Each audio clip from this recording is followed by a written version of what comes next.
Heat engine. Heat என்ஜின்ங்கிறது ஒரு device சரிங்களா, which takes heat as input and convert into work. அந்த மாதிரி மாற்றக்கூடிய வேலையை செய்யக்கூடியது அந்த ஹீட் என்ஜின் சொல்றோம். இது ஒரு device converts heat into work continuously through a cyclic process.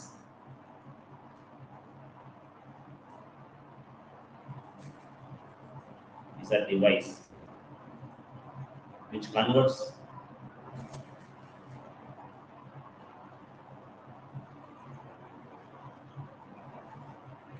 heat into work continuously through cyclic process.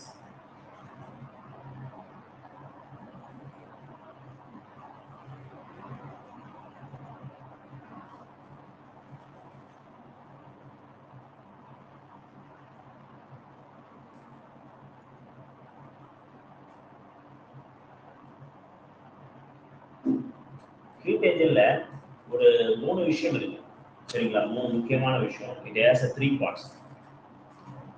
இதனுடைய பார்ட்ஸ் வந்து 3 பார்ட்ஸ். see இந்த 3 பார்ட்ஸை நம்ம தனித்தனியா பிரிக்கிறோம்.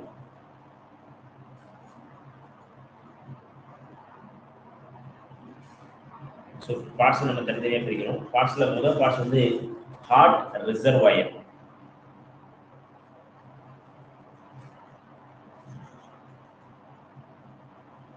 இன்னொன்று வந்து working substance.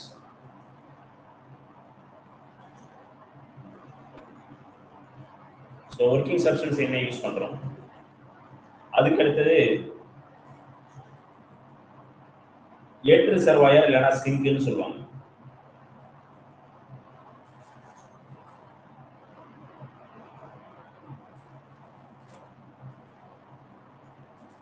Wire or a sink.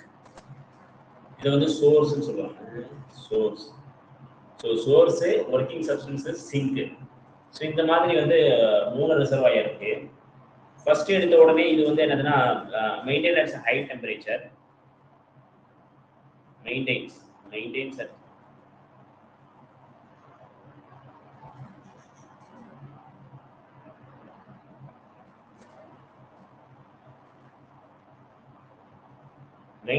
high temperature, that means TH ன்னு சொல்லுவோம்.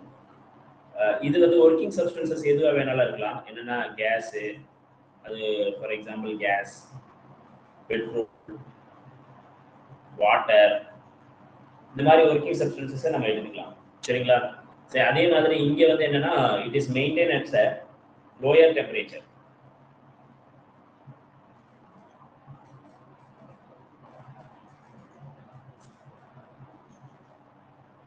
லோயர் டெம்பரேச்சர்ல இருக்கக்கூடியதை நம்ம என்ன டெம்பரேச்சர், லோயர் டெம்பரேச்சர்ல இருக்கக்கூடியதை எட் ரிசர்வாயர் அப்படின்னு சொல்லுவோம் சரிங்களா. So for example steam engine.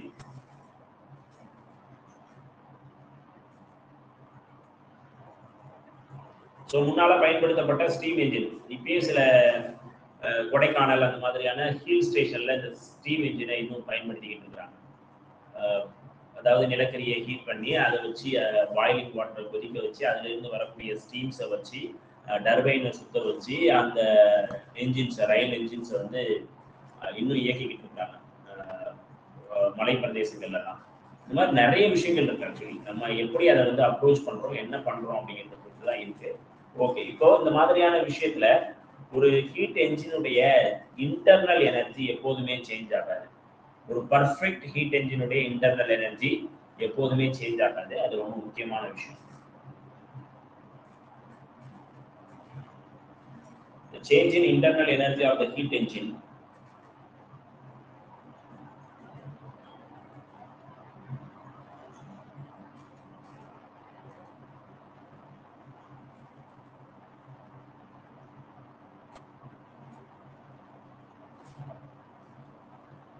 change in internal energy of the heat engine is zero. So internal energy is constant, but change in internal energy is zero. அந்த விஷயம் நம்ம கேர்ஃபுல்லா இருக்கும். change in internal energy is zero சரிங்களா.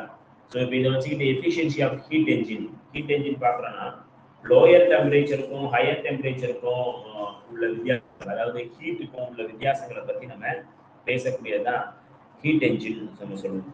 Efficiency எப்போதுமே 100% இருக்க வாய்ப்பில்லை. எப்போதுமே அது வந்து 1 விட கம்மியா தான் இருக்கும். அதாவது 100% விட கம்மியா தான் இருக்கும்.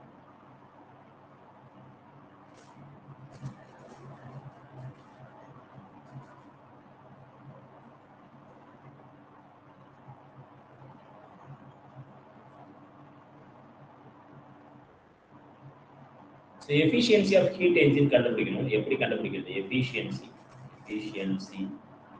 of heat engine.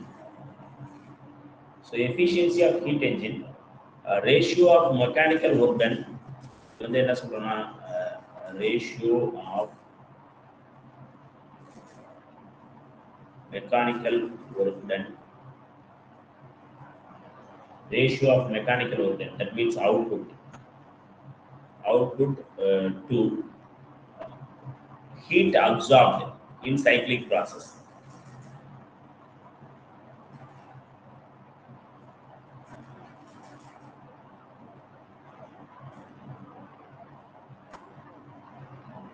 Heat absorbed in cyclic process.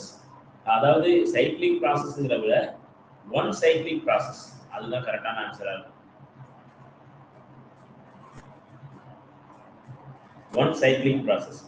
So the efficiency eta equal to QH minus QH. சரிங்களா? So this is work done. Work done is equal to QH minus QL. இப்போ எப்போதுமே வந்து என்னதுன்னா அந்த QL இருக்கு பாத்தீங்களா, change அதாவது latent அந்த lower level heat at high temperature low temperature சொல்லக்கூடியது. So heat at low heat அப்படிக்கும் இது வந்து QH எப்போதுமே இது மாதிரி லெஸ் தென் இருக்கிறது காரணத்தினால இந்த ஈட்டாவினுடைய value less than always less than 1 always less than 1 அப்படின்னு சொல்லுவோம். இது வந்து ஹீட் என்ஜினை பத்தின ஒரு முக்கியமான விஷயம்.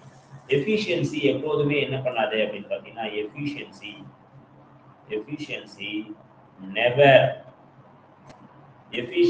நெவர் can never be 100% போடலாமா, can never be 100% அப்படிங்கிறது தான் இந்த எஃபிஷியன்சி ஆஃப் ஹீட் என்ஜினை சொல்லக்கூடியது. சரிங்களா? So efficiency of heat engine is ratio between the mechanical energy mechanical work done to the heat அதை பத்தி சொல்லக்கூடியது. சரிங்களா? So ideal அப்படின்னு சொல்லிட்டு ஒரு என்ஜினை உருவாக்குறாங்க. சரிங்களா? அதுதான் கார்னாட் என்ஜின் அப்படின்னு பேரு. Carnot engine is going to be something ஒரு இதை பத்தி நம்ம பேச போறோம். ஸோ அதுதான் நமக்கு இருக்கக்கூடிய சில முக்கியமான ஆள் யாருன்னா இந்த கார்னாட் தான். ஸோ கார்னாட் யாரு, என்ன பண்ண போறாரு அப்படிங்கிறத பத்தி பேசலாம்.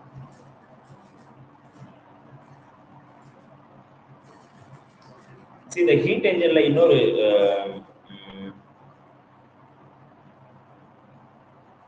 ஓகே இதுவே போதும், இதை தாண்டி எதுவும் பேச வேண்டாம். நிறைய எதுக்கு வளவளன்னு பேசிக்கிட்டு இருக்கிறத கேள்வி கேட்கறத கூட சொல்லி கொடுத்துருவோம். நிறைய சொல்லலாம். ஆக்சுவலி ஹீட் என்ஜினை பத்தி சொல்லணும்னா இன்னும் நிறைய தகவல்கள் இருக்கு. But it's not needed. சிலபஸ்ல அது இல்லைன்னாலும் நம்ம வந்து கேட்கறதுக்கும் சான்சஸ் இல்லைங்கிறதுனால அதை வில் லீவ் இட். ஸோ இன்னும் நிறைய விஷயங்கள் இருக்கு, நம்ம ஒவ்வொன்றா டீட்டெயிலாக பார்ப்போம். ஸோ இப்போதான் நம்ம என்ன பண்ண போறோம்னா we are going to Carnot என்ஜினுக்கு போகிறோம்.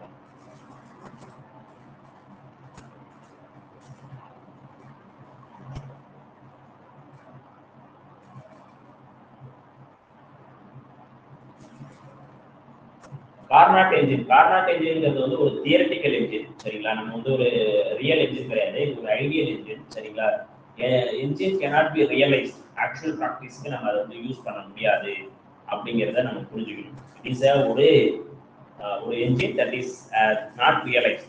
இது வந்து ஒரு ப்ராக்டிக்கல் என்ஜின் கிடையாது. இது எந்தவித டிஃபெக்டும் இல்லாத ஒரு என்ஜின். அப்படி உருவாக்க முடியும்னா கார்னாட் என்ஜின் மட்டும்தான், கார்னாட் சைக்கிள்ல மட்டும்தான் அது முடியும். கார்னாட்ல மட்டும்தான் அது நடக்குது அப்படிங்கிறத நம்ம பார்க்கணும். ஸோ ஒரு கார்னாட் என்ஜின்ல என்னென்ன இருக்கு அப்படின்னு பார்த்தீங்கன்னா, கார்னாட் என்ஜின்ல 4 பார்ட்ஸ் இருக்கு. ஆக்சுவலி கார்னாட் என்ஜின் வந்து என்ன இருக்கு, 4 பார்ட்ஸ்.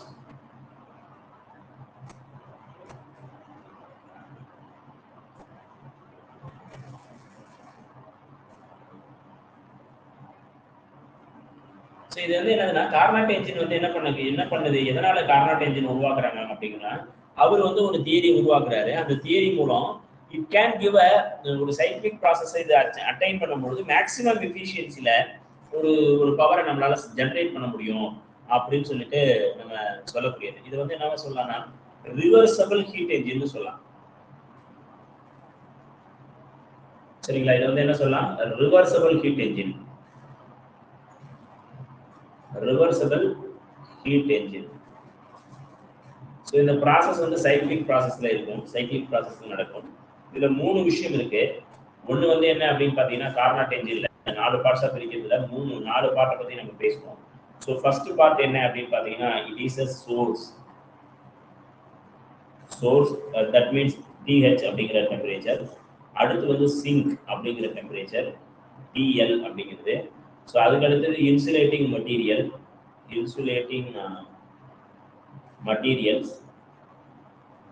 ஸோ இன்சுலேட்டிங் மெட்டீரியல்ஸ் என்ன யூஸ் பண்றோம் அப்படிங்கிறது பர்ஃபெக்ட்லி நான் கண்டக்டிங் மெட்டீரியலை தான் நம்ம இன்சுலேட்டிங் மெட்டீரியல்னு சொல்றோம்.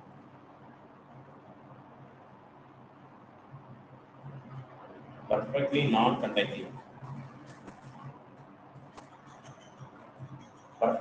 கண்டக்டிங் இன்னொன்று வந்து கடைசியா சொல்லக்கூடியதுதான் வந்து என்னன்னா ஒர்க்கிங் சப்ஸ்டன்ஸ்.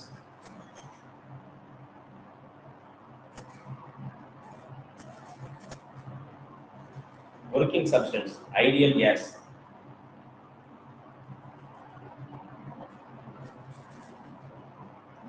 இதை பத்தி படிக்கிறது. ஸோ இங்க பாருங்களேன், இங்கேயோட ஒரு வார்த்தை சொல்லிடுறாங்க. என்ன சொல்றாங்க? Ideal case. அப்படி ஒரு கேஸ் இல்லை, அதனால ஐடியல் கேஸ்னு ஒரு கேஸ் இல்லை. ஸோ அதனால இதை வந்து நம்ம என்ன சொல்றோம்?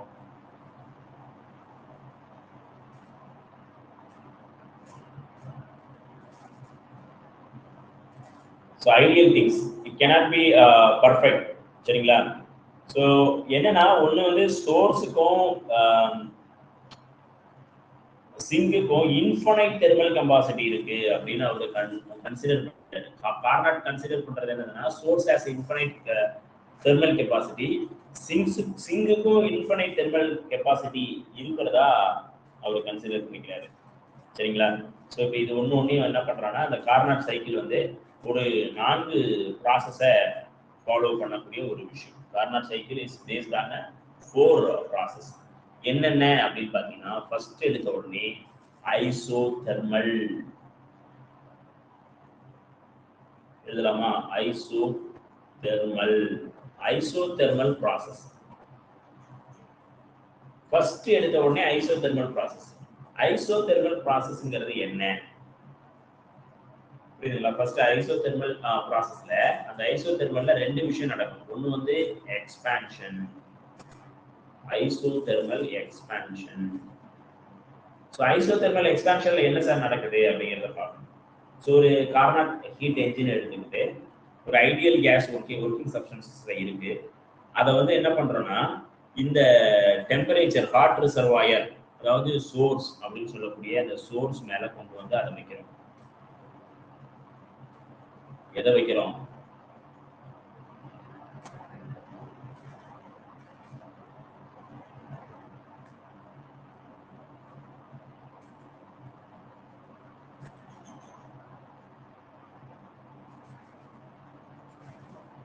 சோர்ஸ் வைக்கிறோம். இப்ப சோர்ஸ் வச்ச பிறகு இந்த TH இதுல வந்து ஹை டெம்பரேச்சர் இருக்கு, இதுதான் சோர்ஸ். இந்த சோர்ஸ் இதுல வைக்கும் பொழுது என்ன ஆகுனா இந்த டெம்பரேச்சர் மூலமா இங்க இருக்கக்கூடிய கேஸ் எக்ஸ்பேண்ட் ஆகுமா? இது வரைக்கும் இருக்கக்கூடிய சப்போஸ் இது வரைக்கும் இருக்குன்னா இது கேஸ் மாலிகூல்ஸ்லாம் இருக்குன்னா இப்போ எக்ஸ்பான்ஷன் என்ன நடக்கும்? இந்த கேஸஸ் வந்து டில் திஸ் பாயிண்ட் வரைக்கும் என்ன ஆகும்? ஸோ கிரீன்ல போடலாமா? கிரீன்ல போட்டா தெரியும் நினைக்கிறேன். ஸோ இது வரைக்கும் எக்ஸ்பான்ஷன் ஆகும். புரியுதுங்களா? ஸோ இப்படி எக்ஸ்பான்ஷன்ஸ் ஆச்சுன்னா அப்போ பிஸ்டன், இது வந்து ஆக்சுவலி இதுல உள்ள ஒரு பிஸ்டன் இருக்கிறதா நீங்க கற்பனை பண்ணிக்கோங்க. ஸோ அந்த பிஸ்டன் வந்து மேலே போதா கீழே வருதா அப்படிங்கிறது ரொம்ப முக்கியம்.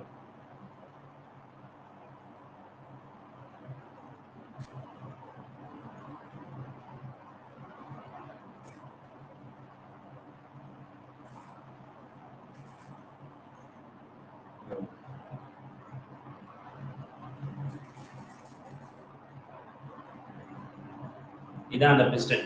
ஸோ இந்த பிஸ்டன் வந்து என்ன ஆகுதுன்னா மேலே போகும். மேலே போகுதுன்னா என்ன அர்த்தம்? வேலையை செய்யுது. அப்போ இது ஒரு வெப்பநிலையை உருவாக்கும். இது செய்யக்கூடிய வேலை என்ன சார் அப்படின்னா W is equal to Q1 times isothermal எக்ஸ்பான்ஷன்ல இருக்கக்கூடிய ஃபார்முலாவை அப்படியே எழுதுறோம். என்னது R times TH into log E open bracket V2 divided by V1. இது செஞ்ச வேலை. சரிங்களா? இது செஞ்ச வேலையை நம்ம இப்ப சொல்லுவோமா? எப்படி சொல்றது? ஒரு கிராஃப்ல சொல்லணும். புரியுதுங்களா? சோ ஒரு கிராஃப்ல சொல்லணும். சோ ஒரு கிராஃப்ல எப்படி சொல்லுவோம்? ஃபர்ஸ்ட் எடுத்த உடனே it is a pressure point. இந்த டைரக்ஷன்ல சொல்றோம். This is a temperature point. This is volume directions. So volume directionல சொல்லும்போது ஒரு process இங்க இருந்து ஆரம்பிக்கிறதா கற்பனை பண்ணிக்குவோம். கற்பனை பண்ணிக்கிட்டு இப்படி வருதுன்னு வச்சுக்கோங்க.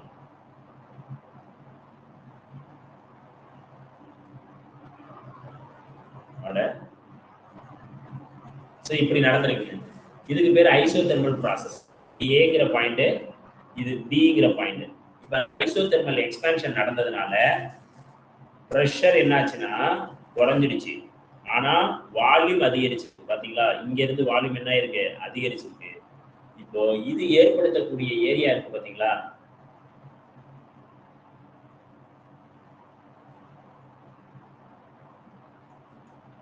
இதுதான் இந்த சோர்ஸ்ல இந்த பிஸ்டனோட இருக்கக்கூடிய இந்த செட்டப், அதாவது என்ஜினை கொண்டு வந்து வச்சதுனால இந்த ஹீட் அதிகமாச்சு, எக்ஸ்பான்ஷன் நடந்துச்சு, ஐசோதெர்மல் எக்ஸ்பான்ஷன் நடந்துச்சு. அப்ப அந்த ஐசோதெர்மல் எக்ஸ்பான்ஷனால இது எவ்வளவு வேலையை செஞ்சிருக்குன்னா இந்த ஏரியா எவ்வளவோ அதுதான் திஸ் ஏரியா. இது வந்து ஏபி ஜிஇன்னு வச்சுக்கணும். சரிங்களா? இது ஜிஇ. நம்ம அப்புறம் மீதி வார்த்தைகள்லாம் போடுவோம். ஸோ இந்த ஏரியா இருக்கு பாத்தீங்களா?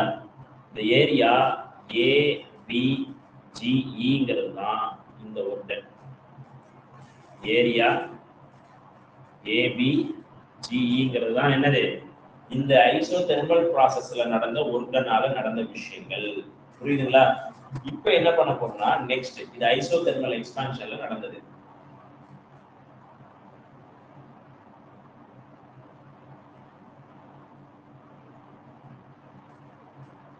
Isothermal expansion. சோ ரொம்ப நம்ம அப்படியே விட்டுட்டு போயிடலாம். பட் இருந்தாலும் அதை நேரா சொல்லிட்டு சிங்கினா இதுல இருக்கும், அப்படி இருக்கும், அப்படி இருக்குன்னு போயிட்டே இருக்கலாம். இப்ப இதை எடுத்து என்ன பண்ண போறோம்னா கொண்டு போய் நம்ம ஒரு இன்சுலேட்டிங் மெட்டீரியல்ல வைக்க போறோம்.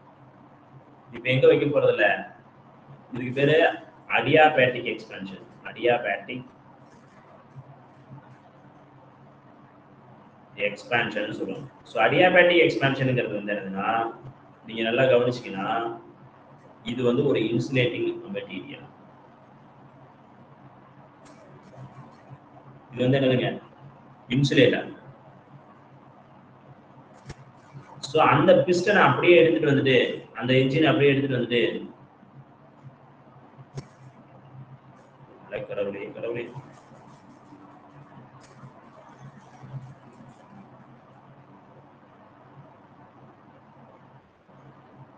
ஸோ அந்த என்ஜின் எடுத்துட்டு வந்து இங்க வைக்கிறோம். இங்க வைக்கும்போது என்ன நடக்குதுன்னு பாருங்களேன்.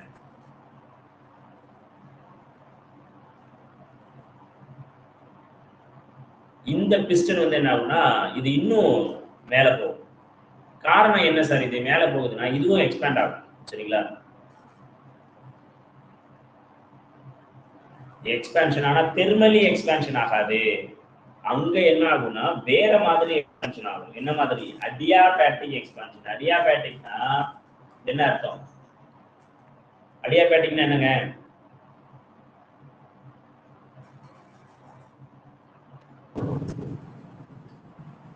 டெம்பரேச்சர் குறையும். சரியா? அடியாபேட்டிக்ங்கிறது வந்து டெம்பரேச்சர் குறையும். இங்க வந்து ஐசோதெர்மல் அந்த டெம்பரேச்சரை கான்ஸ்டன்டா வச்சுக்கிட்டு நம்ம பண்ணணும். புரியுதுங்களா? ஐசோதெர்மல் டெம்பரேச்சரை கான்ஸ்டன்டா வச்சுட்டு பண்ணணும். இங்க அப்படி கிடையாது. இங்க வந்து என்ன ஆகுது? டெம்பரேச்சரை கான்ஸ்டன்டா வச்சுக்கும் போது இந்த பிஸ்டன் வந்து என்ன ஆகும்னா இந்த இன்சுலேட்டிங் ராடு மேல வச்சாலும் ஏற்கனவே இருக்கக்கூடிய டெம்பரேச்சர் காரணமா அது இன்னும் எக்ஸ்பேண்ட் ஆகி அதனுடைய டெம்பரேச்சரை குறைச்சிக்கும். அது இன்னும் கொஞ்சம் எக்ஸ்பேண்ட் ஆகும். ஆனா அது தன்னுடைய டெம்பரேச்சரை குறைத்துக் கொள்ளும். அப்படி குறைத்து கொண்ட பிறகு நம்ம கிடைக்கக்கூடிய இதைதான் நம்ம என்ன சொல்றோம்?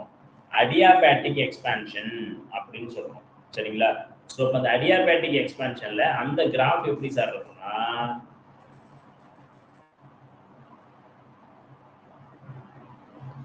இதை வந்து வின்னு எடுத்துப்போம், இதை பின்னு எடுத்துப்போம். ஸோ அது வந்து இங்க இருந்து இப்படி வரும். ஸோ இதை வந்து நம்ம என்ன பண்ணலாம்னா, இந்த அடியாபேட்டிக் எக்ஸ்பான்ஷனால வந்ததை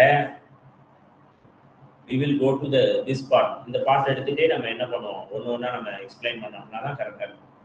ஸோ இப்போ இது ஃபர்ஸ்ட் ப்ராசஸ்ல இந்த சைக்கிள் நடந்துச்சு, இவ்வளோ ஒர்க் டன் நடந்திருக்கு. ஸோ அடுத்து வந்து அடியாபேட்டிக் எக்ஸ்பான்ஷன் பண்றதுனால என்ன நடக்குதுங்கிறத பார்க்க போறோம். ஸோ அடியாபேட்டிக் எக்ஸ்பான்ஷன் நடக்கிறதுனால இங்க பாருங்களேன், இந்த கிராஃப் வந்து என்னன்னா, இந்த அடியாபேட்டிக் எக்ஸ்பான்ஷன் இப்போ பி டு சின்னு எடுக்கலாம், அதை இதை சின்னு எடுத்துப்போம். இப்போ இந்த ஏரியா இருக்கு பாத்தீங்களா, இந்த ஏரியா சி ஹச்ன்னு எடுத்துக்கலாம். இப்போ இந்த ஏரியா வந்து நம்ம அடியாபேட்டிக் எக்ஸ்பான்ஷனால நடக்கக்கூடியது. ஸோ இந்த ஏரியாவை நம்ம கண்டுபிடிக்கணும். அந்த ஏரியா தான் என்னது, ரெண்டாவது ஒருடன். ரெண்டாவது ஒருடன்னா W2 என்ன சொல்லலாம், W2 வந்து அடியாபேட்டிக் எக்ஸ்பான்ஷனுக்கு ஃபார்முலா என்னது, R times T1 minus T2 divided by hot reservoir divided by cold reservoir divided by என்ன சொல்லலாம், காமா மைனஸ் 1 சொல்லலாம். சரிங்களா? அடியாபேட்டிக் எக்ஸ்பான்ஷனுக்கு இதான் ஃபார்முலா. அடியாபேட்டிக் எக்ஸ்பான்ஷனுக்கு இதுதான் ஃபார்முலா. அப்ப இந்த ஃபார்முலா இருக்கும்போது இது எதுக்கு ஈக்குவல், ஏரியா ஆஃப் பிசி ஹச்ஜிக்கு ஈக்குவல். அப்ப அதுதான் அடியாபேட்டிக் எக்ஸ்பான்ஷன் சொல்லக்கூடியது. ஸோ இதே மாதிரி இப்ப என்ன போறோம்னா, இதை எடுத்துட்டு போயிட்டு திரும்பி சிங்க்ல வைக்கிறோம்.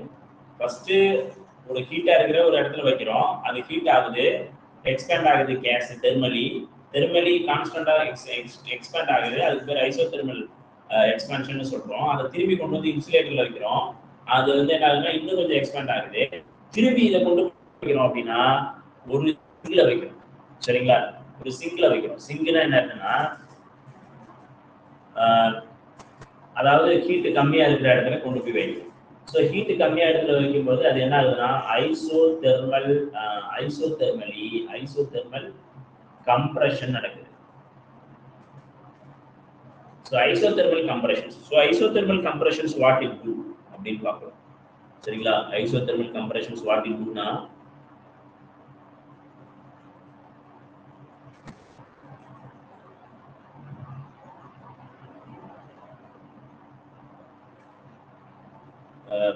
இதை திரும்பி கொண்டு வந்து சோர்ஸ்ல தானே, அதாவது இந்த மாதிரி ஒன்று வச்சுக்கிறோம். ஸோ இது வந்து சிங், ஆக்சுவலி சிங். இதுல வந்து ஒரு இது வச்சுக்கிறோம். ஸோ இதுல வந்து என்ன ஆகுதுன்னா ஒரு பிஸ்டன் வைக்கிறோம். இந்த பிஸ்டன் வந்து என்ன பண்ணணும் அப்படின்னு பார்த்தீங்கன்னா கீழ் நோக்கி தள்ளப்படும். சரிங்களா? இது வந்து இங்கே வரும், குறையும், அந்த வால்யூம் குறைய ஆரம்பிச்சிடும். வால்யூம் குறைய ஆரம்பிக்கிறதுனால தான் கம்ப்ரஷன் அர்த்தம். ஸோ இந்த மாதிரி கம்ப்ரஷன் நடக்கும்போது அதனுடைய ஒர்க் டன் வந்து W3 எடுத்துக்கலாம். ஸோ ஆக்சுவலி இது negative work done. So W3 is equal to Q2,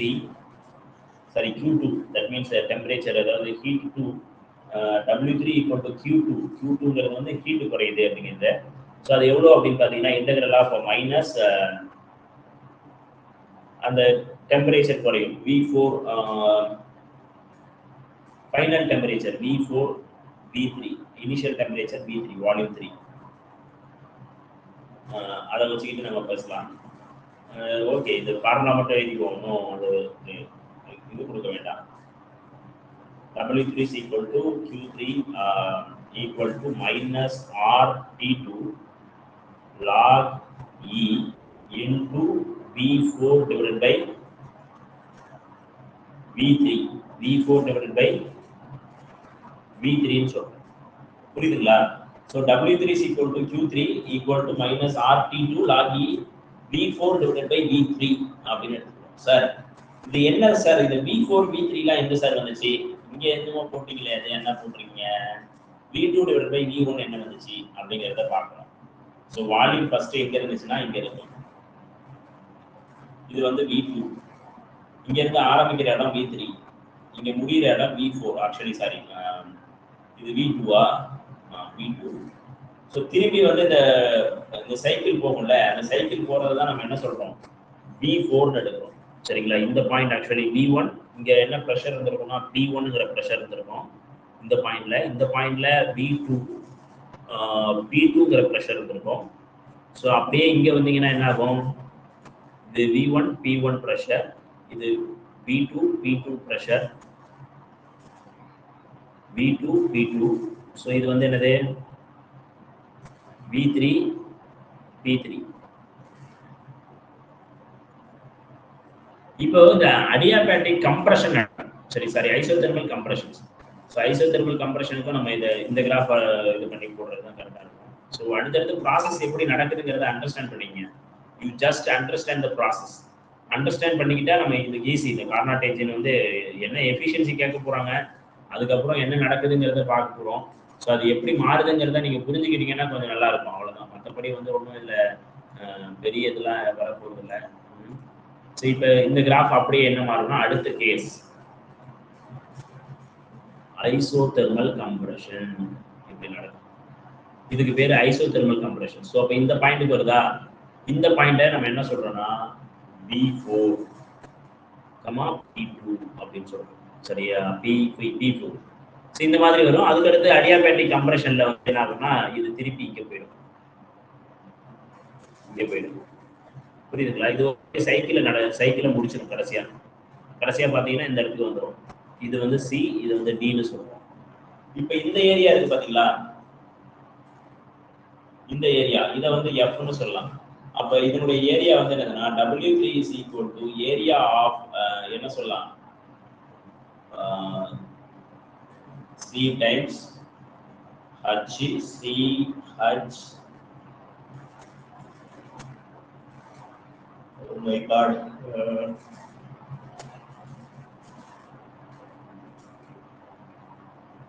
CHFD. F, சரிங்களா? CHFD இல்லைன்னா நம்ம என்ன சொல்லலாம், ஏரியா CDFH இப்படி சொல்லலாம். ஸோ இந்த ஏரியா ஃபுல் ஏரியா, இந்த ஏரியாவை சொல்லக்கூடியது இது. இப்போ இது வந்து நெகட்டிவ். ஆக்சுவலி இது மேலே ஏற்கனவே இருந்தது பாசிட்டிவ். ஸோ இது எல்லாத்தையும் கூட்டிங்கன்னா மொத்தமாக ஒரு ரிசல்ட் வரும். அந்த ரிசல்ட்டுக்கு பேர் தான் என்னது, மொத்த ஒர்க் இந்த சைக்கிளிக் ப்ராசஸ்ல நடந்தது அப்படின்னு சொல்லி பார்க்கணும். சரிங்களா? ஸோ இப்போ வந்து என்னதுன்னா அடியாபேட்டிக் ஐசோதெர்மல் எக்ஸ்பான்ஷன்ல heat absorbed by the system. இங்க வந்து நெகட்டிவ் சைன் வரதுக்கு காரணம் வந்து என்னதுன்னா heat released by the system.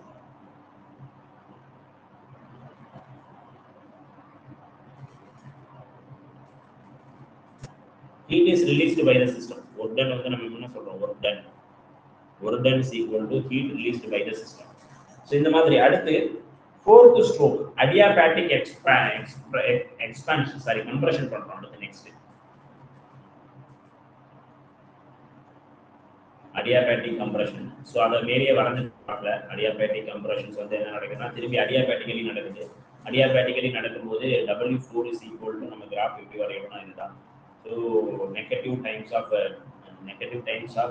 இதுவும் negative 10 divided by R gamma minus 1 T2 minus T1 ன்னு வரும். கரெக்டா? T2 minus T1 இது W4 நம்ம எப்படி எழுதலாம்? ஓகே, இதுதான் கரெக்ட். ஸோ இந்த ப்ராசஸ் எல்லாத்தையும் கூட்டினோம்னா நமக்கு கிடைக்கக்கூடிய ரிசல்ட் தான் என்னது, நமக்கு கிடைக்கக்கூடிய ரிசல்ட் என்னதுன்னா இப்போ for example W1 plus W2 plus W3 plus W4 இது எல்லாமே டோட்டல் ஒர்க் டன். புரியுதா? என்னன்னா இது வந்து isothermal expansion, adiabatic expansion, isothermal compression, isothermal adiabatic compression. So இப்போ இந்த 4 சைக்கிளிக் ப்ராசஸை முடிச்ச பிறகு உங்களுக்கு இருக்கக்கூடிய ரிசல்ட் என்னவோ அதுதான் இந்த கார்னாட் என்ஜின் செஞ்ச ஒர்க் டன். சரிங்களா? அந்த ரிசல்ட் என்னவோ அதுதான் என்னது, கார்னாட் என்ஜின் செஞ்ச ஒர்க் டன். அது என்ன ரிசல்ட்டா இருக்கலாம், அதுதான் ஏரியா ஆஃப் ஏபிசிடி. புரியுதா? ஏரியா ஆஃப் ஏபிசிடினா இந்த சிடி, அவ்வளவுதான். இதுதான் கார்னாட் என்ஜின் செஞ்ச வேலை.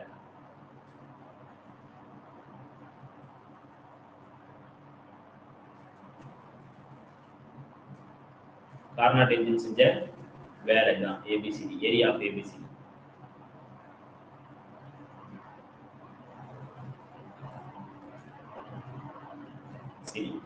சி இப்போ அந்த ஒர்க் டன் எல்லாம் நம்ம பிடிச்சி எழுதுவோம். W is equal to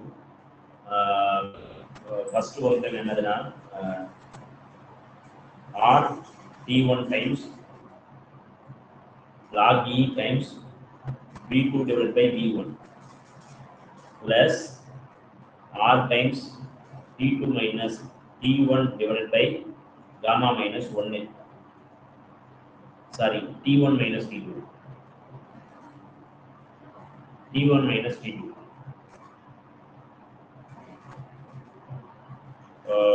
plus வராது ஏன்னா மைனஸ் இல்லையா minus r t2 times log e v4 divided by v3 minus r times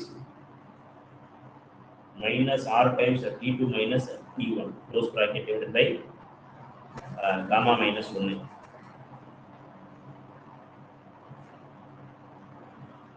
So இதெல்லாம் கூட்டுறீங்கன்னா என்ன ஆகும்?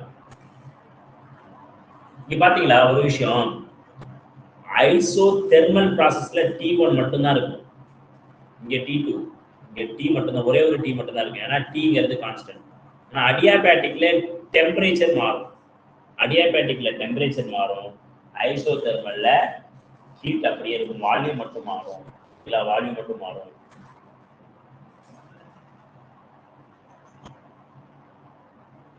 இந்த விஷயத்தை புரிஞ்சுக்கணும், சரிங்களா? சோ இப்போ இந்த ஒர்க்கனை நம்ம கூட்டும் பொழுது நமக்கு சில முக்கியமான விஷயங்கள்லாம் நமக்கு தெரிய வருது. சாரி, இது ரெண்டும் மைனஸ் ஆகும், ஏன்னா இது வந்து நெகட்டிவ் ஒர்க்கன் இல்லையா, நெகட்டிவ் திங்ஸ். ஸோ இது ரெண்டும் மைனஸ் ஆகும்பொழுது நம்ம இதை ரெசிப்ரோக்கலா எழுதலாம். W is equal to R T1 log E open bracket V2 divided by V1 close bracket plus R into T1 minus T2 divided by gamma minus 1 minus R times T2. So R times T2 போடலாமா, R times T2 into log E V4 divided by V3 close bracket plus R times open bracket T1 minus T2 அப்படின்னு மாத்தியதுன்னா இந்த minus சைனை பிளஸா மாத்திக்கலாம், divided by gamma minus 1. இதையும் cancel பண்ணி விட்டுலாம். Cancel பண்ணலாமா? சரி, இங்க வந்து பாத்தீங்கன்னா இங்க மைனஸ் இருக்கிறது இங்க ஆக்சுவலி பிளஸா இருக்கு, அந்த மைனஸ் திருப்பி வந்து உள்ள, அதாவது இந்த இடத்துல இருக்கக்கூடிய மைனஸ் அந்த ஒர்டனுக்கான ஒரு மதிப்பு, மைனஸ் மதிப்பு, இங்க ஒரு மைனஸ் அதுக்கான மதிப்பு, அதெல்லாம் போடும்பொழுது உங்களுக்கு என்ன ஆகும்னா இது ஈக்குவல் ஆயிடும், சரிங்களா? ஈக்குவல் ஆகும்போது இந்த நெகட்டிவ் சைன்ல வந்து இது இதாயிடும், இங்க ஆக்சுவலி பாசிட்டிவ் சைன் சொல்லுவோம். ஸோ பாசிட்டிவ் சைன்ஸ் இதுக்குள்ள இருக்கக்கூடியது நெகட்டிவ் சைன்ஸ்.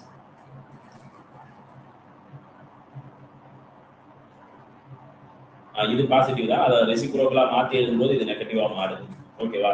ஸோ அப்படி மாற்றி எழுதிட்டோம்னா நமக்கு கிடைக்கக்கூடிய ரிசல்ட் என்ன அப்படிங்கிறத பார்க்கணும். இதை கழிச்சு எழுதியாச்சு. ஸோ இப்போ என்னன்னா இந்த W நீங்க படிக்க வேண்டியது இது ஒன்று தான். மேலே இருக்கிற டெரிவேஷன்லாம் புரியவே விட்டுருங்க, புரியலன்னா கேட்டு தெரிஞ்சுக்கோங்க, ஆனால் அது தேவைப்படாது. எது தேவைப்படும்னா R into T1 minus T2 into logarithmic time of 10 times V2 divided by V1. இதுதான் புரிஞ்சுதுங்களா? ஆக்சுவலி என்னன்னா நம்ம என்ன எடுத்துக்கிட்டோம்னா V4ஐயும் V2யும் V3யை V1 நம்ம ஈக்குவேட் பண்ணிக்கணும்.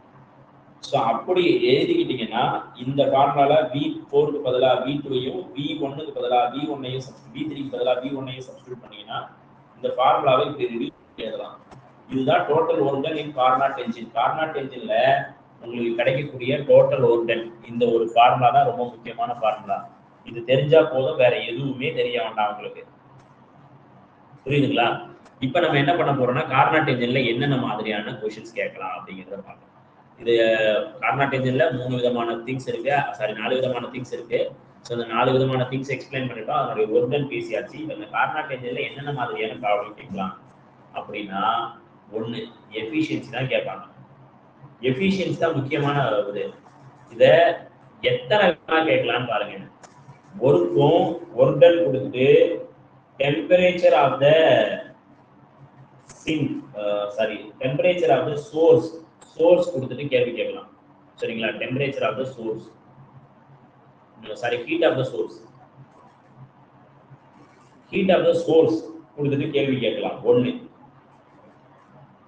அதுக்கு அடுத்து ஹீட்டை வச்சுக்கிட்டு கேட்கலாம், அதாவது heat temperature of the source, sorry heat of the source minus heat of the sink sink. Source heat divided by minus sink heat divided by source heat. இந்த ரெண்டு விஷயம் கொடுத்துட்டு கேள்வி கேட்கலாம். எஃபிஷியன்சி கண்டுபிடிக்கன்னு கேள்வி கேட்கலாம். ஹீட் கொடுத்துட்டு சரிங்களா, ஹீட்டை கொடுத்துட்டு கேள்வி கேட்கலாம். தென் இன்னொரு விஷயத்துல போனோம்னா டெம்பரேச்சர் கொடுத்துட்டு கேள்வி கேட்கலாம். ஹீட்டாவோட வேல்யூ என்ன சொல்லலாம்? T source minus T sink divided by T source. So அங்கே வந்து சோர்ஸுங்கிறது வந்து ஹச்ன்னு எடுத்துப்பாங்க. சில இதில் சோர்ஸ் வந்து ஹச்ன்னு எடுத்துப்பாங்க, சிங்கை வந்து எல்ன்னு எடுத்துப்பாங்க. இதுதான் சோர்ஸுக்கும் சிங்குக்கும் உள்ள வேறுபாடு சரிங்களா. ஸோ இந்த ஃபார்முலாவை இன்னொரு விதத்தில் இந்த ஹச்டியில் எழுதும்போது eta's equal to QH minus QS sorry QL divided by QH இல்லைன்னா நம்ம என்ன எழுதலாம்? TH minus TH. So this can be asked. இதெல்லாம் கேட்கறதுக்கு சான்சஸ் இருக்கு சரிங்களா. கொஞ்சம் பார்த்துக்கோங்க.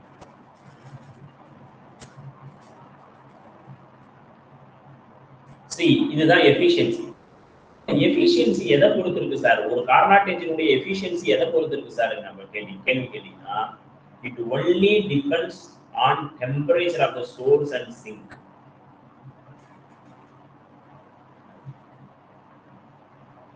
Efficiency of Carnot engine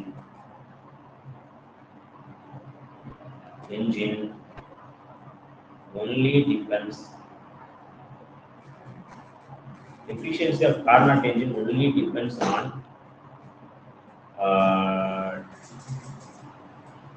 temperature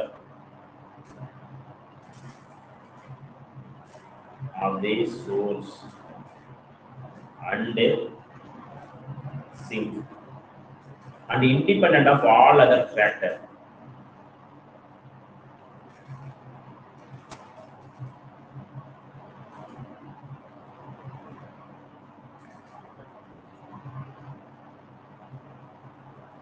Independent of all other factors. Efficiency only depends upon temperature of the source and sink.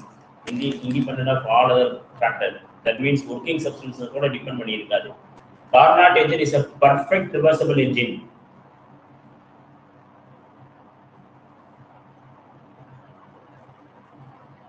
Engine is perfect.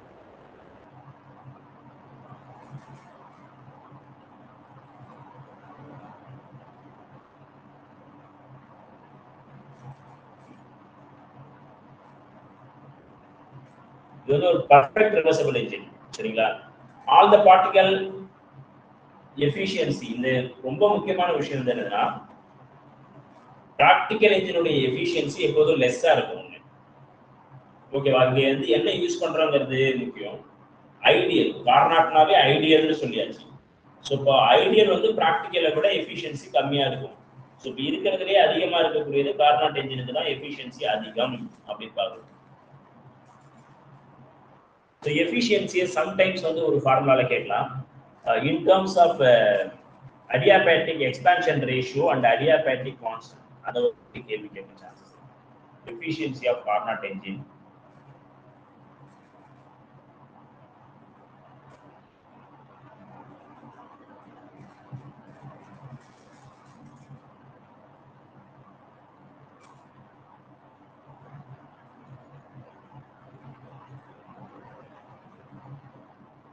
efficiency of Carnot engine in terms of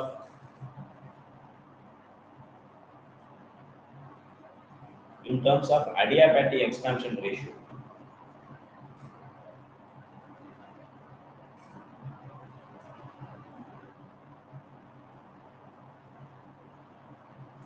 Adiabatic expansion ratio and adiabatic constant. Adiabatic expansion ratio is rho. Adiabatic constant. So adiabatic constant வச்சு எழுதும்போது ஈட்டாவினுடைய value is equal to open bracket 1 minus open bracket 1 by rho whole power gamma minus 1 close bracket. This is the eta value. அப்போ எப்போதுமே நல்லா கவனிச்சுக்கோங்க, eta always less than 1. Eta always less than 1. Efficiency of Carnot engine always less than 1. இன்னொரு விஷயம் சொல்லலாம், சரிங்களா? Because ஏன்னா because TL less than TH நம்ம அந்த ஃபார்முலால போட்டு பார்த்தோம்னா தெரியும். எப்போ சப்போஸ் வந்து இந்த இப்ப கிரேட்டர் டிஃபரன்ஸ் இருந்துச்சுன்னா ஹையர் எஃபிஷியன்சி இருக்கும். ஓகேவா? இதுல என்னன்னா இன்னொரு கேள்வி கேட்கலாம். if TL and TH have greater difference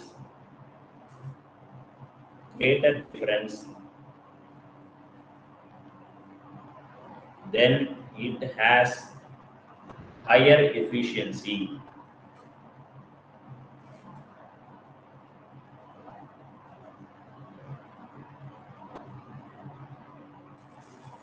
It has a higher efficiency. சரிங்களா? இன்னொரு முக்கியமான விஷயம் நம்ம என்ன பார்க்கணும்னா, TH equal to TL இப்படி இருந்ததுன்னா சோர்ஸினுடைய டெம்பரேச்சரும் சிங்கினுடைய டெம்பரேச்சரும் சேமா இருந்தால், சோர்ஸினுடைய டெம்பரேச்சர் அண்ட் சிங்கினுடைய டெம்பரேச்சர் ரெண்டும் சேமா இருந்தா என்ன நடக்கும்?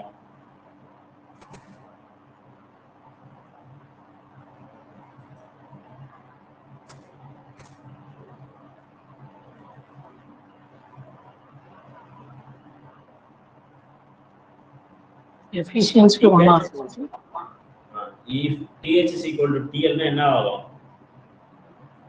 efficiency 100%. எப்படிங்க? 0 sir. Efficiency is equal to TH minus TL divided by TH. 0 divided by TH. Engine will not work.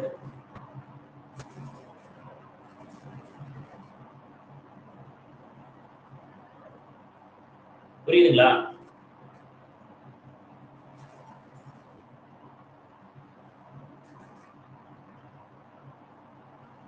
Yes sir.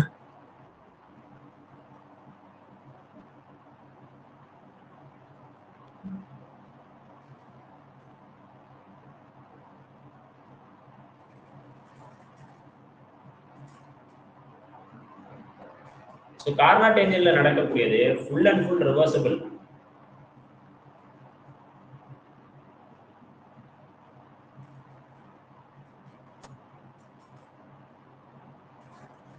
Entire process is reversible process.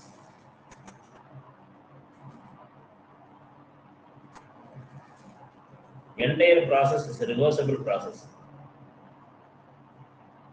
இன்னொரு ரொம்ப முக்கியமான விஷயம், no heat engine can be more efficient than Carnot engine. இது ஒரு கேள்வியாவே கேட்டிருக்காங்க. no heat engine, எந்த heat engine-ம் no heat engine can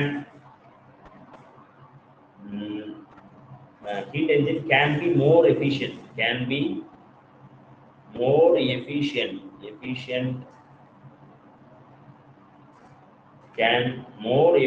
than Carnot engine.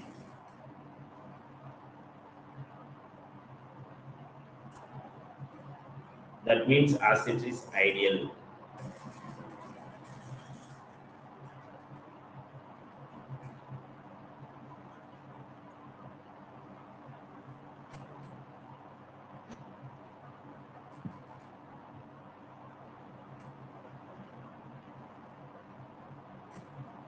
அப்போ இன்னொரு விஷயம் என்னன்னா, டெம்பரேச்சர், அதாவது கெல்வினுடைய பிளாங்க் ஸ்டேட்மெண்ட் படி எல்லா ஹீட்டையும் ஒர்க்கா மாற்ற முடியாது. இப்போ எல்லா ஹீட்டும் நம்ம கொடுக்கக்கூடிய whole heat never be converted into work. ஏன்னா செகண்ட் லா படி என்னன்னா, நம்ம இதுக்கு கொடுக்கக்கூடிய எல்லா ஹீட்டையும் நம்ம கன்வெர்ட்டா பண்ணிட்டோம்னா, ஒர்க்கா மாத்திட்டோம்னா அது என்ன ஆகும்? Carnot engine will get a 100% efficiency. So it will useful for everything அப்படின்னு ஆயிடும். ஆனா இது அங்க நடக்கவே நடக்காது, வாய்ப்பே இல்லை.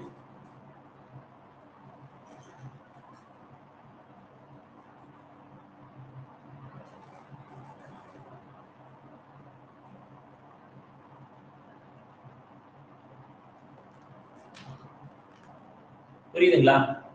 இவ்வளவுதாங்க நம்ம கார்னாட் என்ஜினை பத்தி பேசுறதுக்கான இருக்கக்கூடிய முக்கியமான விஷயங்கள் இது. இது மட்டும் தெரிஞ்சதுன்னா உங்களுக்கு போதும். யூ கேன் இது பண்ணலாம், நிறைய சொல்லிடலாம்.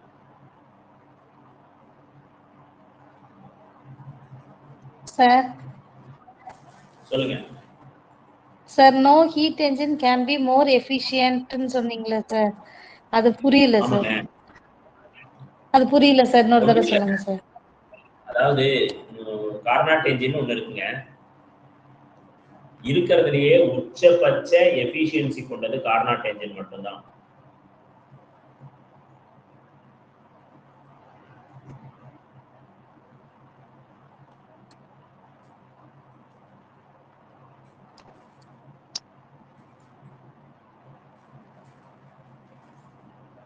இந்த பேட்ல வந்து தமிழ் எழுத்து ஒழுங்கா வர மாட்டேங்குது, சாரி.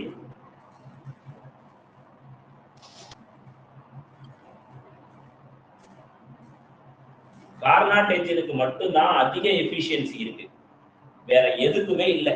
அததான் நான் சொல்லியிருக்கேன். No heat engine can be more efficient than Carnot engine. வேற எந்த ஹீட் என்ஜினை நீங்க எடுத்துக்கிட்டாலும், for example petrol engine, diesel engine, இதெல்லாம் ஒரு என்ஜின் தான். இதனுடைய எஃபிஷியன்சி எல்லாம் கார்னாட் என்ஜினை விட எஃபிஷியண்டா இருக்க முடியாது, அதிக எஃபிஷியன்சியோட இருக்க முடியாது. Okay sir. இப்ப புரியுதுங்களா? புரியுது சார், புரியுது சார். நான் வந்து நீங்க நோ ஹீட் என்ஜின் போட்டிருந்தீங்களா, நான் நோ ஹீட்னு தனியா பிரிச்சுட்டேன் sir. Okay sir. Okay okay. No heat engine அது சேர்த்து வர படிக்கும். Okay okay. சோ இதுதான் வந்து என்ன சொல்றாங்கன்னா கார்னாட் தியரம்னு சொல்றாங்க. இருக்கிறதுலயே எந்த எஃபிஷியன்சியும் நம்ம அந்த மாதிரி பண்ண முடியாது அப்படிங்கறத கார்னாட் ஹீட் என்ஜின் சொல்றாங்க. சரிங்களா? இன்னொரு விஷயம், இப்போ இது சப்போஸ் இர்ரிவர்சிபிள் ப்ராசஸ் எடுத்துக்கிட்டோம்னா, அதாவது efficiency of eta, efficiency of R, irreversible process, reversible, eta irreversible greater than eta reversible. So efficiency of Carnot என்ஜின்ல irreversible processல கிடைக்கக்கூடிய அந்த எஃபிஷியன்சி ரொம்ப அதிகம், ரிவர்சிபிள்ல கிடைக்கக்கூடிய எஃபிஷியன்சி கூட அப்படிங்கிறது நமக்கு தெரியும். அப்போ என்னன்னா irreversible engine would reject a more heat than the reversible engine அப்படிங்கிற ஐடியா கிடைக்குது. ஸோ இந்த மாதிரி ஒரு கேள்வி கேட்க சான்சஸ் இருக்கு. Irreversible engine can reject more heat than a reversible engine.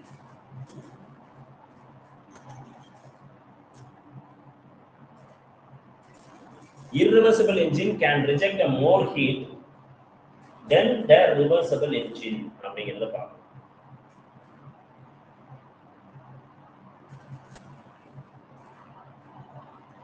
ஆனா இது வந்து என்னன்னா பாசிபிள் கிடையாது, இது வந்து not possible.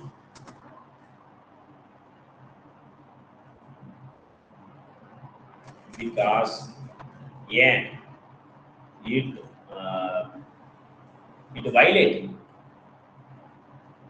violate second law of thermodynamics.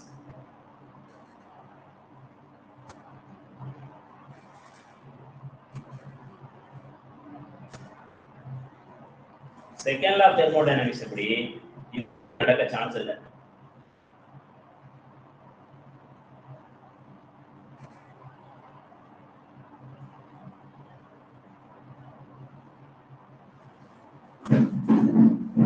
இப்ப நம்ம இதுல இருந்து ஒரு விஷயம் என்ன புரிஞ்சுக்கிறோம்னா, ஒரே சேம் டெம்பரேச்சர் வச்சிருக்கோம். சிங்குக்கும்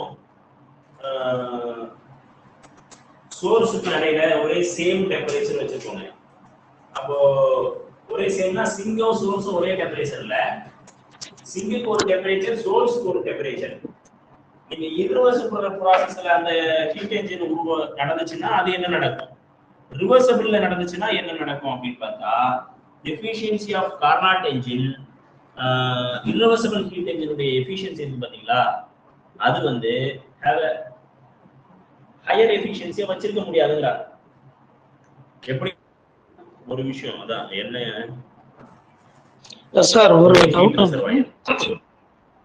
கலை சார்.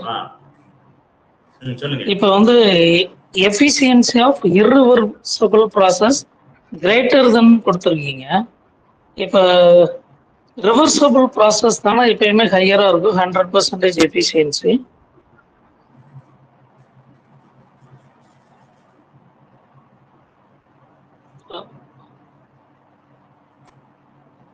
அதுதாங்க, அது வந்து என்னன்னா இப்படி இருக்கும் அப்படிங்கறத வந்து அவங்க அசம்ஷன் சொல்றாங்க.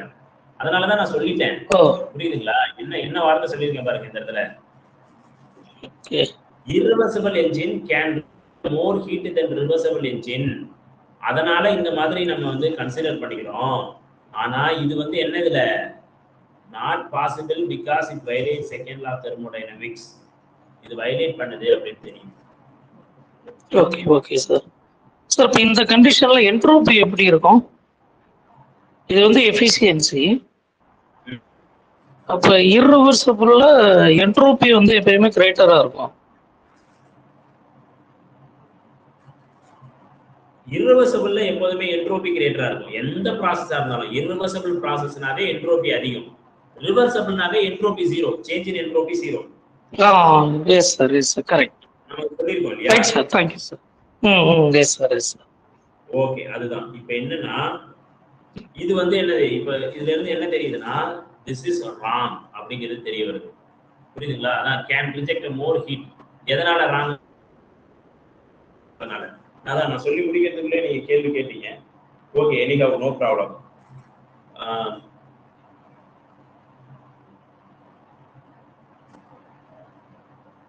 ஓகே, ஸோ அதுதான், அதுக்கு தான் இங்க போட வந்தேன். இப்போ என்னன்னா ஹாட், அதுக்கு அடுத்தது இது வந்து கூல். இங்க இருக்கக்கூடிய டெம்பரேச்சர் கோல்டு டெம்பரேச்சர். இது வந்து ஒரு ப்ராசஸ் வந்து இங்க இருந்து ஹீட் எடுத்து இர்ரிவர்சிபிள் ப்ராசஸா நடக்குதுன்னா, ரிவர்சிபிள் நடக்குதுன்னா கிடைக்கக்கூடிய எஃபிஷியன்சியும் ரிவர்சிபிள் இதுல கிடைக்கக்கூடிய எஃபிஷியன்சியும், இப்போ இது ஒரு 800 டிகிரி செல்சியஸ்னு வச்சுக்கோங்களேன், இது 300 டிகிரி செல்சியஸ்னு வச்சுக்கோங்க. இப்படி இருக்கும் பொழுது இந்த ரிவர்சிபிள், இந்த ரெண்டு ரிவர்சிபிள் என்ஜினுக்கும் இடையில இருக்கக்கூடிய அந்த எஃபிஷியன்சி அப்படின்னு பாத்தீங்கன்னா இதனுடைய எஃபிஷியன்சி ரொம்ப அதிகமா இருக்கும். எதனுடைய எஃபிஷியன்சினா இந்த ரிவர்சிபிள் ப்ராசஸனுடைய எஃபிஷியன்சி அதிகமா இருக்கும்.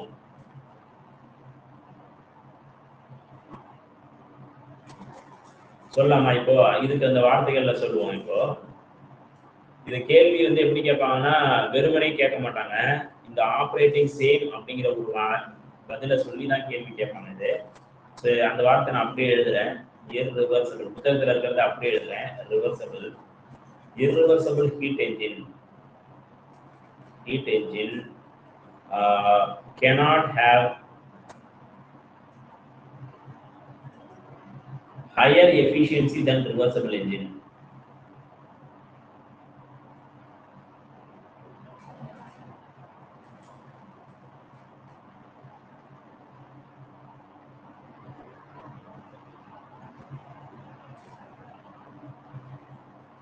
Operating between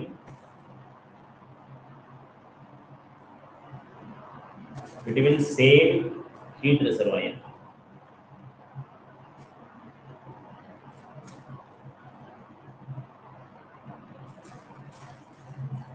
சார் ரிசர்வாயர்ஸ்னா இங்க ஒண்ணும் கிடையாது, ஹாட் அண்ட் கோல்டு அது சொல்றதா ரிசர்வாயர்ஸ்.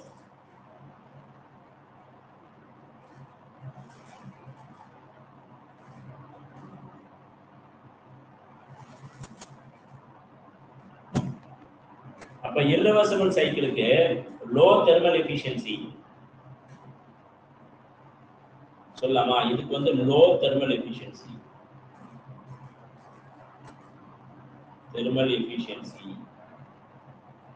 இதுக்கு வந்து high thermal efficiency, efficiency, low thermal efficiency and high thermal efficiency இது இருக்குங்க. இவ்வளவுதான். இதுக்கப்புறம் வந்து ரெஃப்ரிஜிரேட்டர் அப்படின்னு சொல்லி ஒரு கேள்வி கேட்க சான்சஸ் இருக்கு. What is refrigerator? Refrigeratorங்கிறது வந்து it is a device which take heat from the system. ஹீட்டை வெளியில எடுக்கிற வேலையை செய்யக்கூடியது. தட் மீன்ஸ் நம்ம என்ன சொல்லலாம்னா it is a heat pumpன்னு சொல்லுவாங்க. Reservoir engine, reverse heat engine சொல்லுவாங்க, இல்லைன்னா ஹீட் பம்ப்னு சொல்லுவாங்க யூஸ்வலா.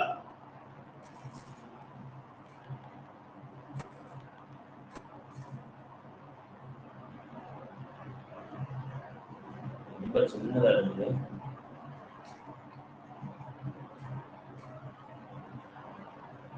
Heat pump or refrigerator or reverse heat engine.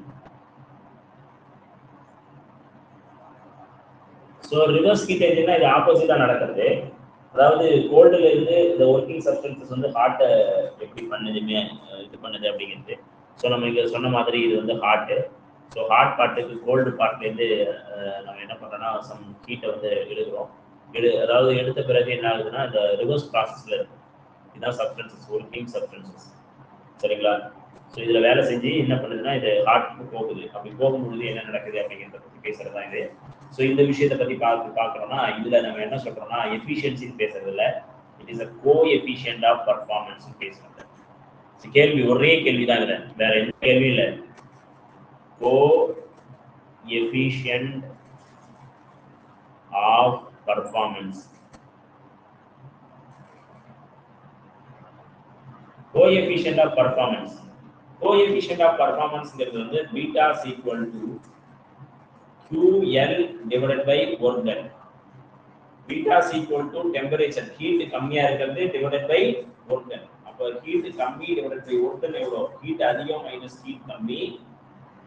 இதே மாதிரி நம்ம டெம்பரேச்சர் எழுதணும்னா TL divided by TH minus TL எழுதலாமா? ஸோ இப்போ இந்த வார்த்தைகளை வச்சு எழுதுறீங்கன்னா TL divided by beta is equal to TL divided by TH minus 1ன்னு எழுதலாம். இதுக்கு இல்லைன்னா நம்ம என்ன சொல்றோம், ஈட்டாங்கிறது இதுக்கு ஆப்போசிட்டா இருக்கும், சரிங்களா? ஸோ அப்போ நல்லா கவனிங்க, இது வந்து coefficient of performance, COP, coefficient of பர்ஃபார்மன்ஸ்ங்கிறது. அதே எஃபிஷியன்சி என்னது? Efficiency is equal to 1 minus TL divided by TH. புரியுதுங்களா? இப்போ நம்ம என்ன சொல்லலாம், இன் டர்ம்ஸ் ஆஃப் எஃபிஷியன்சி இல்ல பீட்டாவில் நம்ம எழுதுறோம்னா இந்த TL பை TH என்னன்னு எழுதலாமா? இந்த இதை சுருக்கி பார்க்கலாமா? Beta plus 1 is equal to DL divided by TH. கரெக்டா? இந்த TL டிவைடட் பை TH பதிலா இங்க கொண்டு வந்து சப்ஸ்டிட்யூட் பண்ணா என்ன ஆகும்?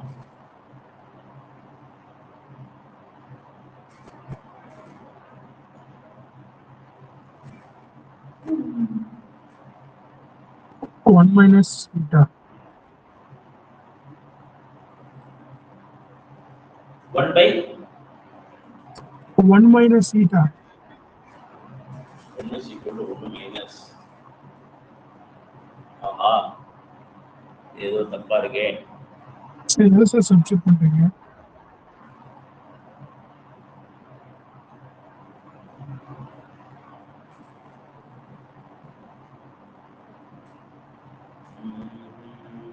TL divided by TH minus 1. இல்ல சார், அந்த ஈட்டால தான் நீங்க தனியாக சப்ஸ்டிட்யூட் பண்ணலாம். பீட்டா ஈக்குவல் டு அந்த கியூவோட வேல்யூ சப்ஸ்டிட்யூட் பண்ணி கேன்சல் பண்ணலாம். 1 கேன்சல்.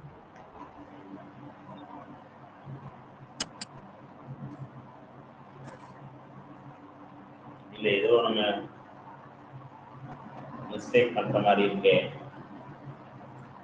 கோஎஃபிஷியன்ட் ஆஃப் பர்ஃபார்மன்ஸ் கரெக்டா போட்டுருமா?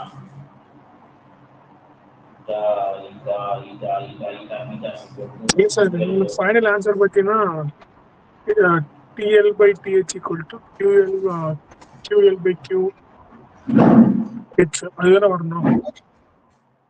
என்னதுங்க? ஃபைனல் ஆன்சர் என்ன சார் வரணும்? TL by TH equal to QL by QH. அதுதானே வரணும். ஆமாமா. அது நீங்க மேல டைரக்டா பண்ணலாம் சார். பீட்டா போட்டிருக்கீங்கல்ல அந்த இடத்துல அப்படியே டைரக்டா பண்ணலாம். இல்ல டைரக்டா மாத்தினா இந்த இடத்துல கொண்டு வந்து அதை நேரா சப்ஸ்டியூட் பண்ணோம்னா இங்க ஒரு சிக்கல் வந்துருது பாருங்களேன். இந்த டிஎல் பை டிஹெச்சுக்கு பதிலாக பீட்டா பிளஸ் ஒன்னை கொண்டு வந்து இந்த இடத்துல சப்ஸ்டியூட் பண்ணா பீட்டா சீக்வல் டு பீட்டா. இங்க ஏதோ சார் கரெக்ட் தான். பீட்டா வராதுங்களா? பீட்டா ஈக்குவல் எப்படி பீட்டாவை மாறும்? Sorry sorry. தப்பு இது ஏதோ ஒரு இடத்துல தப்பு பண்ணியிருக்கோம். எந்த இடம் தப்பு பண்ணியிருக்கோம் தான் கண்டுபிடிக்கல.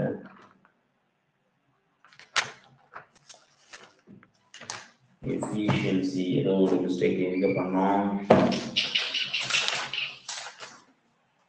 ஆக்சுவலா நம்ம இதுல ரெஃப்ரிஜரேட்டர்ல டிஎல் மைனஸ் கேஜ் தானே போடுவோம். அதுதானே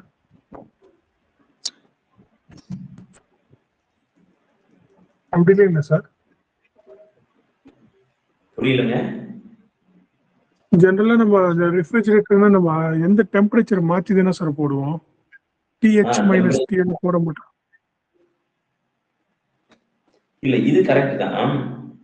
இத அவங்க எடுத்துக்கக்கூடிய முறை தான்.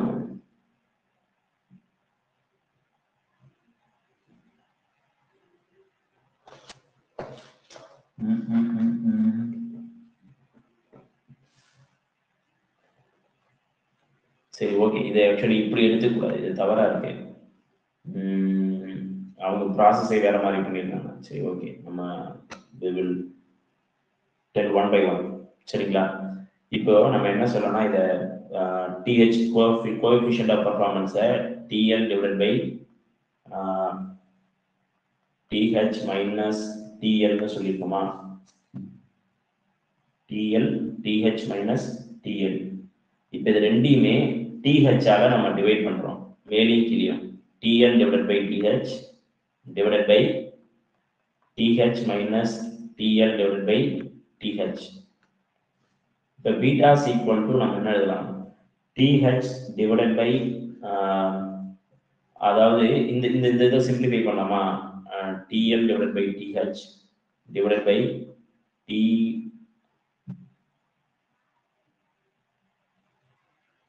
கரெக்டா 1 minus 1 minus DH sorry DL minus DH இங்க இருந்து சிம்பிளிஃபை பண்ணிருக்கோம். டிஎல் டிவைட் பை டிஹெச் இங்க போட்டுட்டோம்.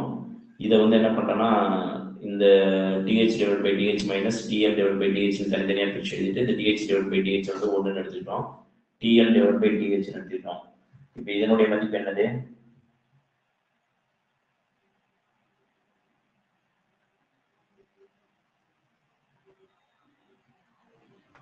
இப்போ இதுல இருந்து அவங்க எழுதுறாங்க, எப்படி எழுதுறாங்கன்னா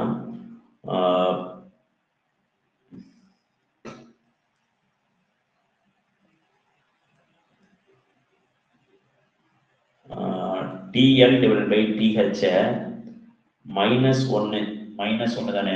மைனஸ் ஒன்னா 1 minus eta's equal to 1 minus TH divide by TL.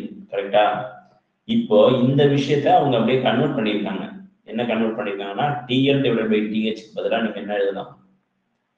Eta minus 1 வந்துடும், இங்கேயும் மைனஸ் வரும். மைனஸ் ஆர் எல்லா இடத்துலையும் பெருக்கினீங்கன்னா TL divide by TH equal to 1 minus ஈட்டான்னு வந்துடும். இதை ஒன்று சப்ஸ்டியூட் பண்றோம். Beta's equal to 1 minus eta divided by 1 minus eta. 1 minus 1 plus eta வந்துடும். ஏன்னா என்ன பண்றோம்னா 1 minus open bracket 1 minus eta போடும். ஈட்டா போடும்போது beta's equal to 1 minus eta divided by இது ரெண்டும் மைனஸ் பண்ணினா பிளஸ் போகும், அதாவது கழிஞ்ச போக மீதி இருக்கிறது வந்து ஈட்டா மட்டும்தான் இருக்கும்.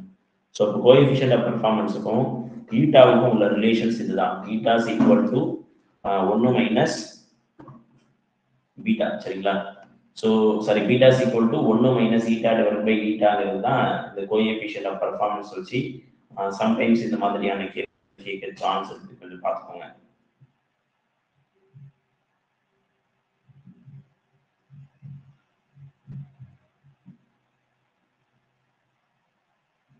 அப்சல்யூட் ஜீரோல கோஎஃபிஷியன்ட் ஆஃப் பர்ஃபார்மன்ஸ் வந்து 0. அப்சல்யூட் ஜீரோனா 0 கெல்வின் இல்ல. சரிங்களா? சிங்க் இருக்கு பாத்தீங்களா, அதாவது கோல்டு பாடியுடைய டெம்பரேச்சர் வந்து 0 டிகிரியா இருந்துச்சுன்னா கோஎஃபிஷியன்ட் ஆஃப் பர்ஃபார்மன்ஸ் வந்து 0வாக இருக்கும். இந்த ஒரு விஷயம் புரிஞ்சுக்கணும். அடுத்து ஒரு இந்த இது வந்து கோஎஃபிஷியன்ட் ஆஃப் பர்ஃபார்மன்ஸ் வந்து கிரேட்டா இருந்ததுன்னா ரெஃப்ரிஜிரேட்டருக்கு good condition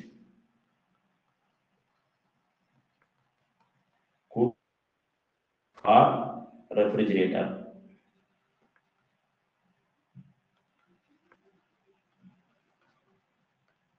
Good condition for refrigerator அப்படிங்கிறது என்னன்னா கிரேட்டர்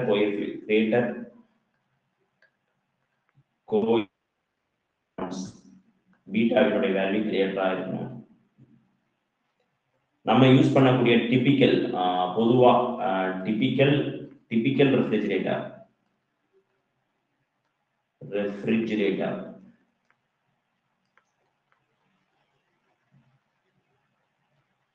டிபிக்கல் ரெஃப்ரிஜிரேட்டருடைய வேல்யூ வந்து எவ்வளவுன்னா 5 to 6 இருக்கும்.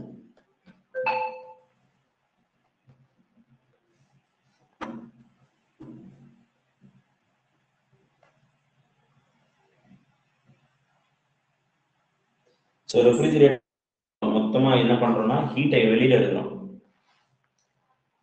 இது வந்து வைலேஷன் பண்றது இல்லை. சரிங்களா? ரெஃப்ரிஜிரேட்டர் வந்து செகண்ட் லா ஆஃப் தெர்மோடைனமிக்ஸை வைலேட் பண்றது இல்லை. ஏன்னா ஹீட்டை வந்து நம்ம என்ன பண்றோம்னா வெளியில எடுக்கிறோமே தவிர நம்ம எதுவும் பண்ணல. சரிங்களா? கோல்டு பாடியில இருந்து ஹீட்டை வந்து ஹாட் பாடிக்கு மாத்தல. ஹீட் வந்து நெகட்டிவ் டைரக்ஷன்ல போகல, ஆனா ஹீட்டை அங்க இருந்து வெளியில எடுத்துடுறோம். அதனால கூடாது. புரியுதுங்களா இல்லையா? டெம்பரேச்சர் இருக்கிற இடத்துல நீங்க ஹீட்டை கொடுத்தீங்கன்னா,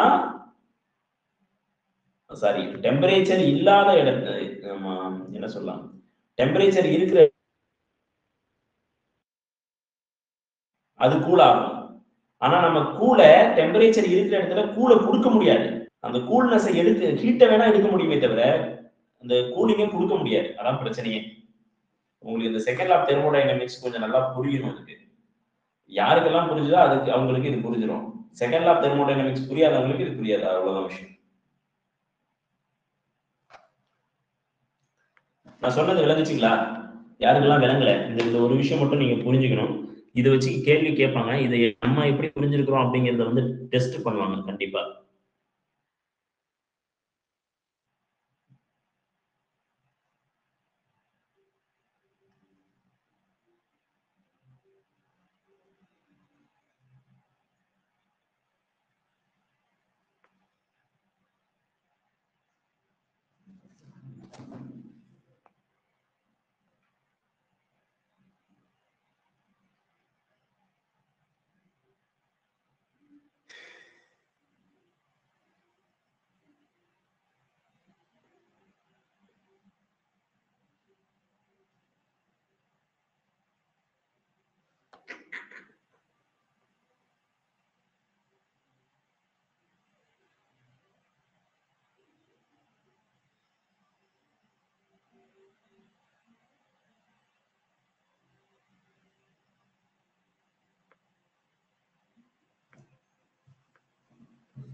ஸோ இப்போ ரெஃப்ரிஜி அண்ட் ஏசி இந்த இதுலலாம் என்ன பண்ணுதுன்னா அது வந்து ஹீட்டை வெளியில் எடுக்குது. அவ்வளோதான். ஹீட்டை கொடுக்கறதுல இந்த ஒரு விஷயம் நீங்கள் புரிஞ்சுக்கிட்டா போதும், மற்றது எல்லாமே ஆட்டோமேட்டிக்காக சரியாயிடும். அவ்வளோதான். வேற ஏதாவது டவுட் இருந்தால் நீங்கள் கேள்வி கேளுங்க. மற்றபடி we have finished this part. Thermodynamical part close.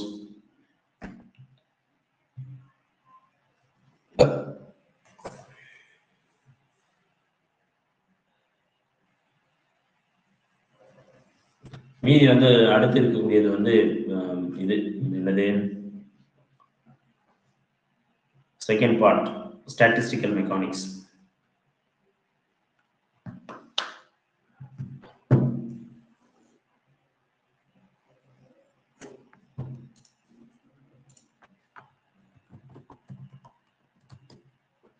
Kalai sir சொல்லுங்க.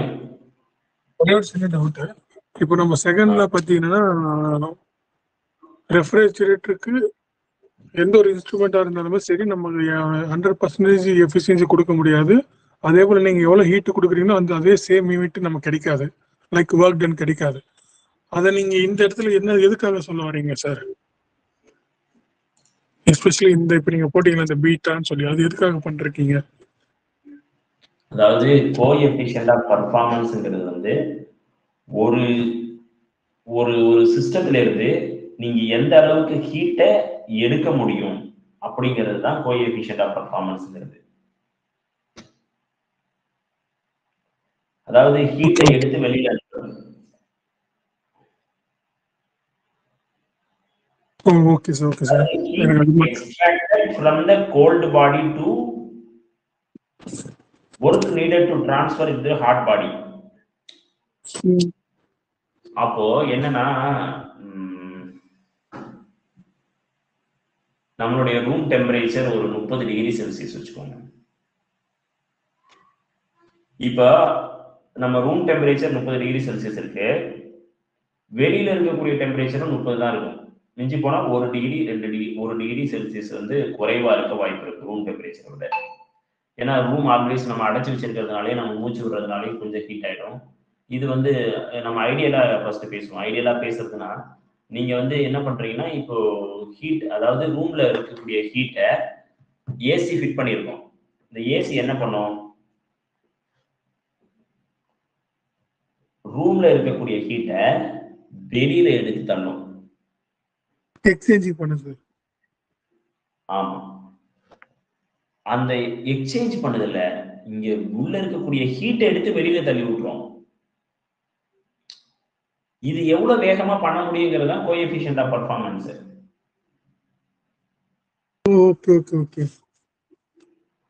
அதாவது செகண்ட் லா ஆஃப் தெர்மோடைனமிக்ஸ் படி நம்ம என்ன பண்ண முடியாது, ஹீட்டை கோல்டு பாடியில இருந்து ஹாட் பாடிக்கு டிரான்ஸ்ஃபர் பண்ண முடியாது.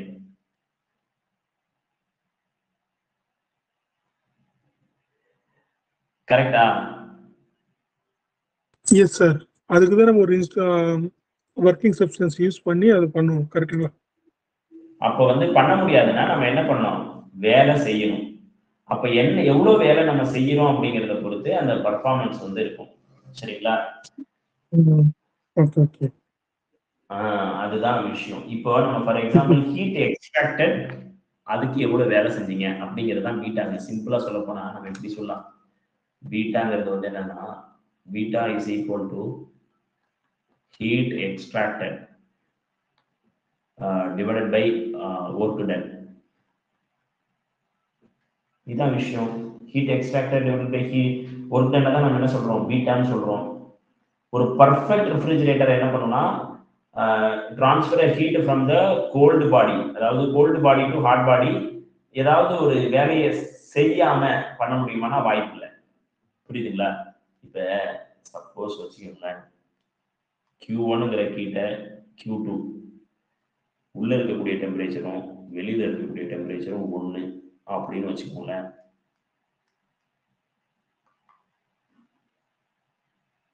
இது என்ன இருக்கும், QL divided by QH is equal to QL ன்னு வச்சுக்கோங்க. இப்ப QH minus QL என்ன இருக்கும், QL divided by 0. Coefficient performance என்ன ஆயிடும், இன்ஃபினிட்டி ஆயிடும்.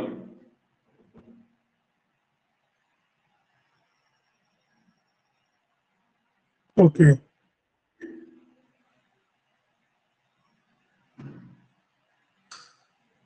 புரியுதுங்களா? இப்போ நம்ம இன்னொரு இதுக்கு வருவோம். இது வந்து இந்த எந்த கேஸுக்கு, இந்த ஃபர்ஸ்ட் கேஸுக்கு இங்க போடலாம். அடக்கடவுளே, if this conditions, இப்போ if இந்த QH இருக்கு பாத்தீங்களா, இது வந்து QHங்கிறது வந்து சரௌண்டிங்கோட heat.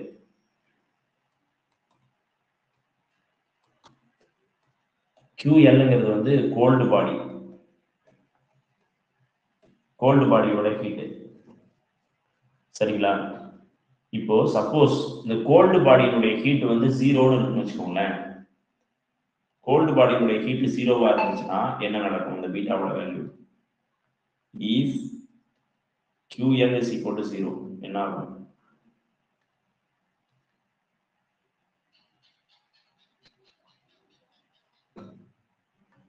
QL divided by QH minus QL. So, 0 divided by QH minus 0. This is called 0. Beta would value and then I know 0 item.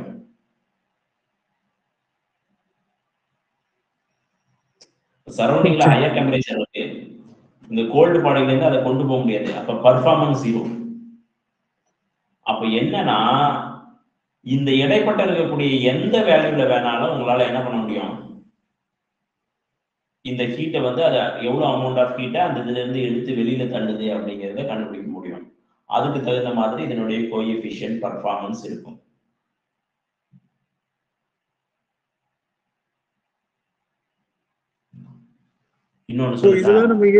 இதுதான் நம்ம ஏசில அந்த பாத்தீங்கன்னா 5 ஸ்டார் 4 ஸ்டார் அப்படின்னு சொல்லுவாங்க சார். அந்த எஃபிஷியன்சி அதேதான். Okay thank you sir. ஓகேங்க. ஸோ இப்போ இதுதான் விஷயமே. அதனாலதான் இது வந்து என்னன்னா தெர்மோடைனமிக்ஸ் செகண்ட்ல நடத்தும் போது இந்த ரெஃப்ரிஜிரேட்டர் நடத்தணும். அது இன்னும் சூப்பரா இருக்கும். தெர்மோடைனமிக்கல் செகண்ட்ல அதை ப்ரூவ் பண்றதே தான். நம்ம இன்னும் சொல்ல போனா அதான் சப்ஜெக்ட் பேசணும்னா நிறைய பேசலாங்க. அது வந்து என்ன ஆகும்னா இங்க நம்ம ஆட்கள்கிட்ட கவர் ஆயிடும். சரிங்களா? அது இதாயிடும். ஒரு தமிழ் மக்கள் மத்தியில இங்கிலீஷ் பேச தெரிஞ்சவன் பேசுற மாதிரி ஆயிடும் கதை. அது நல்லா இருக்காது இப்போதைக்கு. ஏன்னா இது நம்ம எக்ஸாமுக்கு படிக்கிறதுனால எக்ஸாம் பாயிண்ட் ஆஃப் வியூல மட்டும் பார்ப்போம். இப்ப நம்ம அந்த விஷயத்தெல்லாம் சொல்ல போனோம்னா என்ன ஆகும்னா அந்த மாதிரிதான் இருக்கும். தமிழ் தெரிஞ்சும் தமிழ் ஃப்ரெண்ட்ஸுங்கள்ட்ட இங்கிலீஷ்ல பேசுற ஒரு ஃப்ரெண்டு மாதிரி ஆயிடும். அந்த மாதிரி சொல்ல ஆரம்பிச்சா நம்ம நிறைய பேசலாம். அது வேணா முடிச்சுட்டு நம்ம வேணா நிறைய பேசலாம். ஸோ அவ்வளோ விஷயம் இருக்கு நமக்கு இதுக்குள்ள ரெஃப்ரிஜிரேட்டருக்குள்ள. சரி, ஓகே. இதுல இருந்து ஏதாவது டவுட் இருக்குங்களா? இதுதான் கேள்வி கேட்க சான்ஸ் இருக்கு. சார் நாளைக்கு ஸ்டாட்டிஸ்டிக்கல் காலையில ஸ்டார்ட் பண்ணிடலாமா சார்? மார்னிங் கிளாஸ் ஒரு செஷன் ஸ்டார்ட் பண்ணலாம். காலையில